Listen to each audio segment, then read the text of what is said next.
Hi, everybody. Welcome back to Critical Mass. I hope you're all staying safe and sound during this isolation time. As you can see, Paul decided to head out to Vegas. I am up in space, and Mark's. I'm just chillaxing. I guess. Just chillaxing. We got an interesting one today. We decided to come up with books that we've read in the past that we fell in love with, and we are kind of wondering why they haven't made a movie about them yet, or at least a good movie about them yet. So we're going to tell you what some of our favorite novels are that we really think we'd like to see on the big screen coming up after this.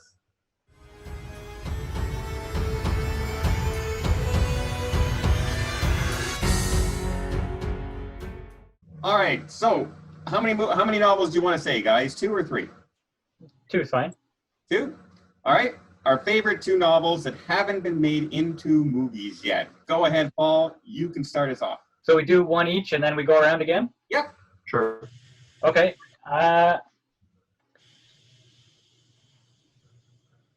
Well done. It's a video. You only had 2 weeks to come up with it. Okay, I'm going to go back into my childhood. And right when I started reading, I read a couple of Stephen King books, but the other books that I read were the Dragonlance Chronicles. So people are going to think of Dragonlance and they're going to think, oh, that's this stupid Dungeons and Dragons and, elves and stuff. But no. This was a trilogy that actually had a really deep story, went through the 3 books with endearing characters, and then after it ended, it had another trilogy called the Twin Saga, which focused on 2 of the main characters, and that was equally as engrossing as the first trilogy. They tried to make a Dungeons and Dragons themed movie, I don't know, in the 2000s, really early 2000s, and it turned into some kind of weird comedy, and the villain looked like a cheap Darth Vader knockoff, and it was just so bad. It was like just actions and no story whatsoever. But if they could make a Dragonlance Chronicles movie with like Peter Jackson, Lord of the Rings style seriousness, I think it would be epic. So if I'm not mistaken, there's a Dragonlance movie in the works right now. Okay, well, I hope you're not mistaken, and I hope it's being helmed by somebody who's going to take it seriously, like Lord of the Rings. Yeah, the movie that did come out, it was just called Dragonlance. No, it was Dungeons and Dragons. Dungeons and Dragons, and it was horrible. I remember that, yeah. Like I wish I didn't, but I do. Even the monsters that everyone knows from playing the game when you were younger, they got completely wrong. Completely wrong, and it was like what was it, like a whole spell turned out to be a lasso around some guys, and everywhere they went, it would pull them along with them. It was so dumb. I think you're thinking of Wonder Woman. No. That's the lasso of truth. Don't get me.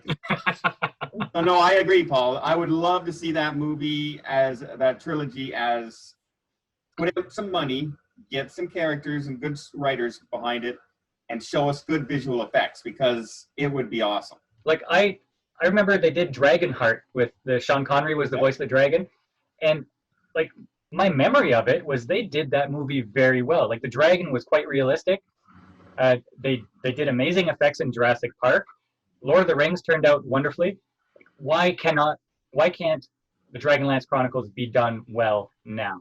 Yeah, and to be honest, I preferred the Dragonlance Chronicles over Lord of the Rings, as far as the story is concerned.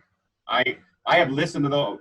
I've listened to those novels while I'm driving across country. I've read the books numerous times, and I even read the book that came out 10 years after the first trilogy came out. There's one of Dragons of Summer Flame, and it's the 4th part after the war is over. The War of the Lance is over and everything. So I agree. All right. Wait. You got me there, because that's also on my list as a book series that I wanted to see. So, Mark, you're up next. Okay, so I'm going to say my first pick is more than just a book. I think it amasses 13 or 14 or 15 full novels by now. But it's the Sword of Truth series from Terry Goodkind. And Paul, you know all about this because you turned me on to this. And right now, everybody kind of has a. What are you looking at, Don? No, nothing.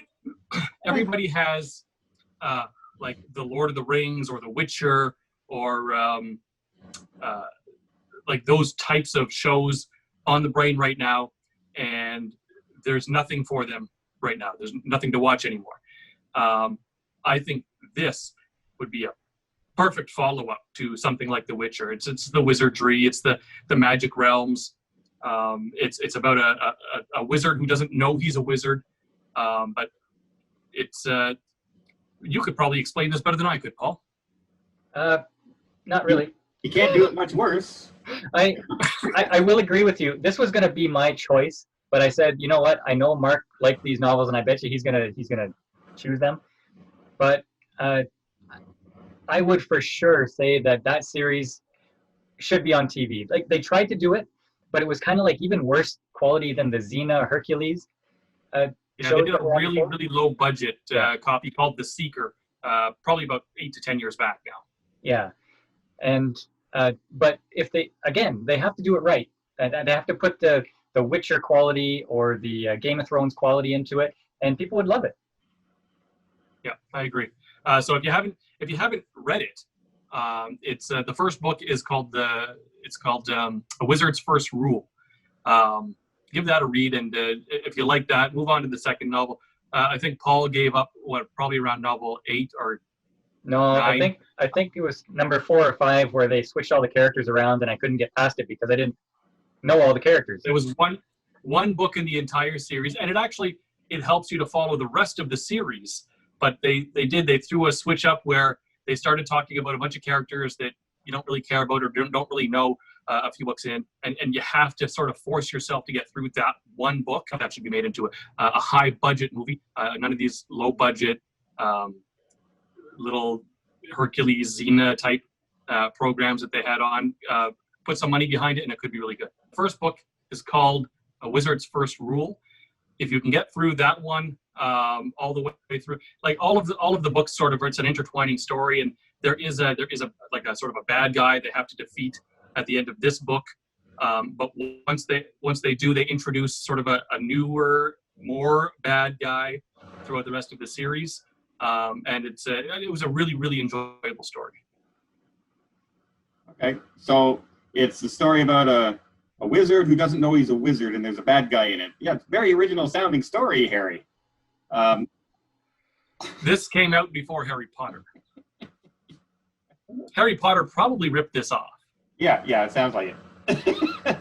All right, well, my first one was going to be Dragonlance, obviously. So and the second one was going to be Wizard's First Rule. No, I'm going to hold off on my second one, and I'm going to shoot it back to Paul. You haven't done your first yet. My first one was Dragonlance. I also say that should be the big movie. That was one of my favorite novels growing up. So you're going to skip yours? That's a well, I have another one, but I'll finish with that one. Okay. So I'm going to break the rules this time, like I usually do on these videos.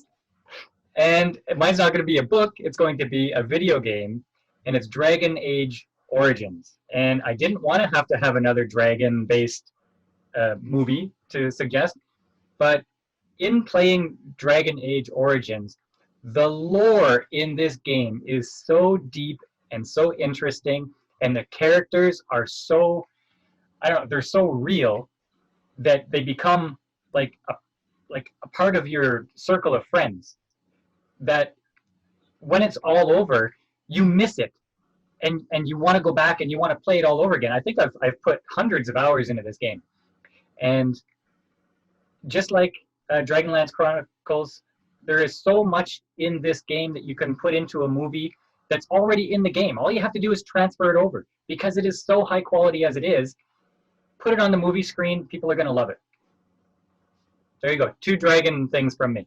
So there you go, folks. And now, if you haven't seen the game or anything like that, so instead of going out and buying the $19 book, all you have to do is go and buy a $3,000 PC, then find the game that's been out for 10 years and buy it, and then you can see what Paul's talking about, if you're wondering. I'm on it. Highly recommend buying a $3,000 computer so you can see what he's talking about. All right, Mark, bring us up. Are you going to close for number 2 as well? No, so I'm going to take a quick pause, and I'm going to say, I'm going to mention a movie that has been made, So but shouldn't have. like, That shouldn't have been, or should have been made better, and that's Ender's Game. It was one of my favorite books. I love the whole premise. It's child soldiers going into space to fighting, and they use children because obviously they can get more years out of them. But they breed child geniuses to run these armies, and then they run them through battle games in order to defeat alien enemies that have invaded twice before. Now they did do a movie a few years back, probably 2013. Of Ender's Game. Nobody famous was in it though, like this guy Harrison Ford. It doesn't matter. It doesn't matter if they got a big name on the roster. It doesn't matter, because what they did was they took a story that should have been separated into 3 separate movies, into a trilogy, and they tried to cram everything into one movie, and it just didn't work. They should scrap that and do it properly. And just so the audience knows, who gave you that book as well? That would have been you. Yes, it was. I don't really read too much unless Paul says, "Hey, you'll probably like this," and then I read. Paul gave away a lot of books because he was busy playing computer games. So he wasn't doing the reading, so he just gave them to Mark, and Mark read because Mark didn't play computer games. So I played computer games for a while. you played one. Whatever. I played it for a while. But my real book, I'm going to go all the way back to high school. I can't remember who the author was, but maybe you guys remember a book called The God Project. And The God Project was basically it was my introduction into genetic engineering, where they had genetically engineered these children to be geniuses, and they were. Except, I like genius children for some reason. Sounding a lot like Ender's Game there. No, they genetically engineered these children to be geniuses, but they didn't realize that the children that they were breeding, they were successful with 2 of them, were evil. So they were evil geniuses, I guess. It's been a long time since I've actually read the book, literally since high school, but I remember it really gripping me when I was reading it. And I would actually like to see an on-screen version of that. Okay. Never heard of that before in my life. That one. The God Project. Check it out. Yeah. All right. Mine, Paul probably knows it. I have the entire collection of this novel. It's They can't do adult. Bernhard Cornwell. It's the Sharpe series. The Adventures of Richard Sharpe, and he's a British soldier.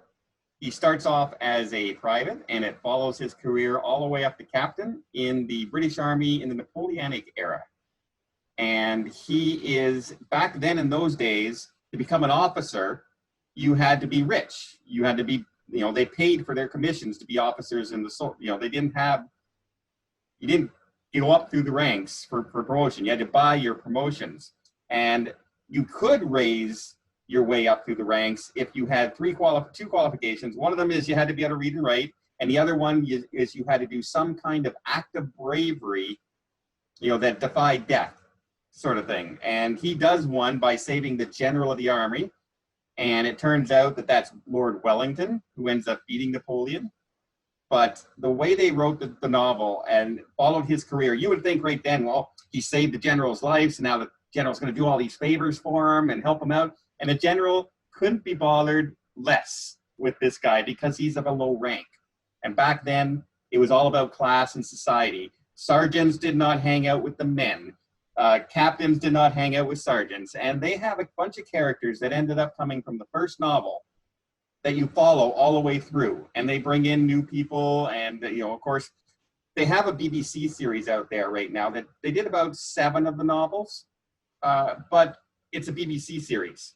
And sounds a little like Grey's Anatomy. In the novel, it says, 10,000 men storm the fortification. And in the BBC show, you see 13 men lined up just going with these old muskets. And so I would love to see this series done, but start off with the first one, Sharpe's Rifles, to introduce you with the characters, and then follow through the progression. And some of those novels are 13, 14 hours worth of reading. And they were so intrigued. I've read them at least every single one, at least 10 times since there. At least. At least. Every year. I read them every year. And they've been out for 20 years. I read them. I have the entire collection upstairs. And they're very worn now. So I need some new ones. Christmas gift ideas, Richard Sharpe novels. Buy me the collection again. Paul can attest to this. I think.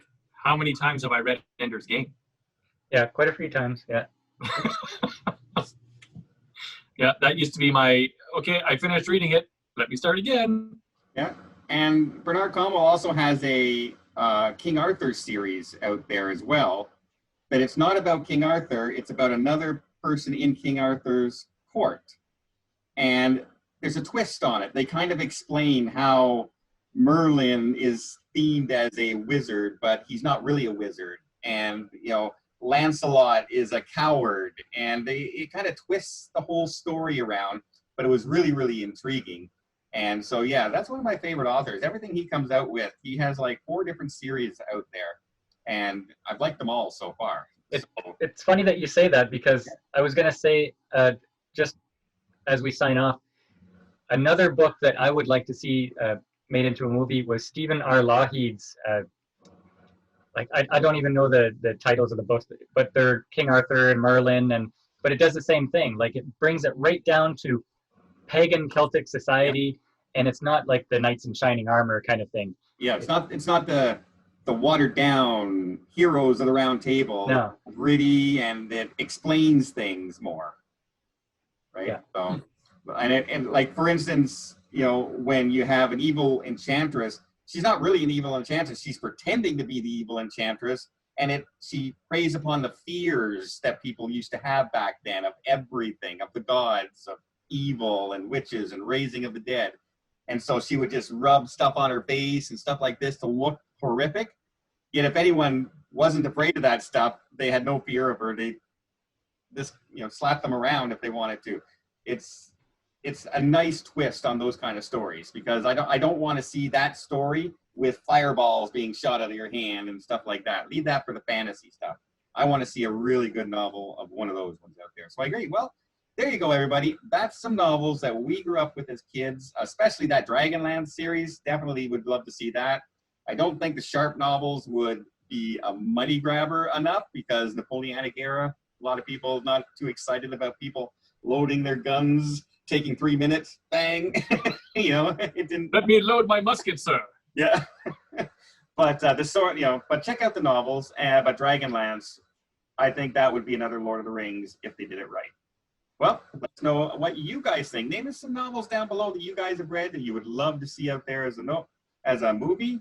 And money be damned, money will be thrown at it. Just name whatever you think would be a really good movie. And until next time, we'll see you on the channel.